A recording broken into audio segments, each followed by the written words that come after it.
Lockdown से पहले गीता के घर का नजारा कुछ ऐसा था कि रोहन ऑफिस जाता था और शिविन स्कूल। जिनके घर से जाने के बाद गीता काम खत्म करके बाकी समय आराम करती थी। लेकिन लॉकडाउन के बाद ऑफिस और स्कूल घर में ही खुल गए और इससे गीता का हाल वो तो आपको देखने में ही मजा आएगा।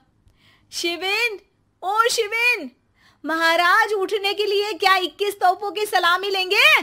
अरे बिस्तर से बाहर निकल, ऑनलाइन क्लास स्टार्ट होने वाली है। अरे तुम भी हद करती हो, स्पीकर की तरह चिल्लाने की क्या जरूरत है?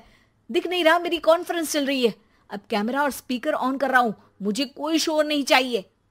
इस पर जैसे ही रोहन लैपटॉप का कैमरा और स्पीकर ऑन करता है तभी कुकर की सीटी बजती है। करा लो अब इसे चुप, लॉकडाउन नहीं हुआ, मेरी मौत का फरमान जारी हो गया।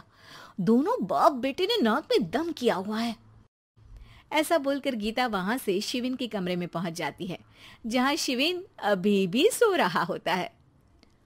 ओ आलसी, अब अगर 5 मिनट में नहीं उठाना तो आज तेरा गेम और यूट्यूब कैंसिल। माँ की बात सुनकर शिविन बिना 1 मिनट गंवाए उठ खड़ा होता है। उठ गया, अभी नहाकर भी आता हूँ। ये नाटक कहीं और, मुंह पर गीला कपड़ा मार और पढ़ने बैठ। शिविन की ऑनलाइन क्लास स्टार्ट हो जाती है, जिस पर गीता उसे वहां बिठाकर रसोई में चली जाती है। थोड़ी देर में उसे कमरे से कुछ आवाज सुनाई देती है, जिसे सुनकर वो कमरे में वापस आती है।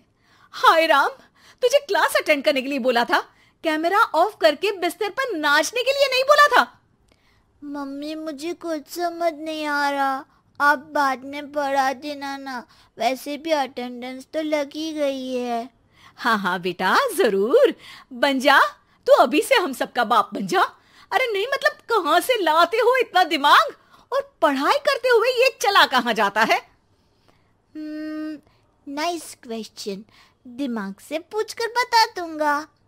शिविन की बातों से परेशान होकर गीता उसे मारने के लिए जैसे ही आगे बढ़ती है तभी वो कमरे से बाहर भाग जाता है।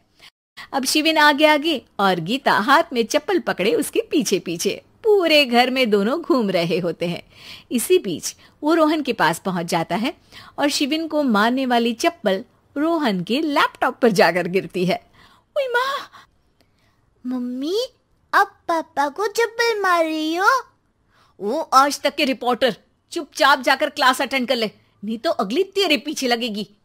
इस पर शिविन वहां से चला जाता है, जिसके बाद रोहन गीता से कहता है, इस सर्कस के लिए कुछ बोलना चाहोगी? अरे क्या करूं, जब से तुम दोनों घर में रहने लगे हो, घर अपने आप ही सर्कस बन गया है और मैं तुम्हारी नौकर, कभी बेटी को संभालो तो कभी बाप के नखरे उठाओ। इन्हीं सब उथल पुथल में दिन बीतते रहते हैं।